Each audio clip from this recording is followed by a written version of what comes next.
Hi everybody, my name's Elle and I'm at International Hairlines with the owner Seif, and I've got one question for you. Is SMP a tattoo? So that's the age-old question since SMP has started. And there seems to be quite a bit of confusion amongst artists as well as the clients, of course.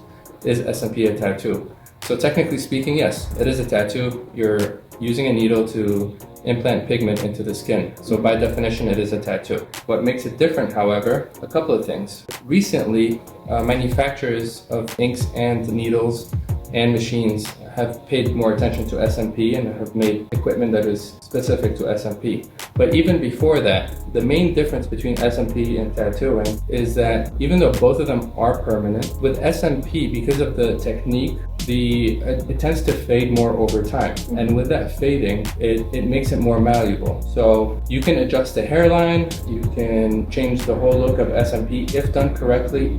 In the initial treatments. Down the line, when you do touch-ups, it's amazing because you can change the look completely. Right. Unlike a regular tattoo, You're stuck with it. right, you're stuck with it, or you can cover it up. But a lot of times, that doesn't look very good.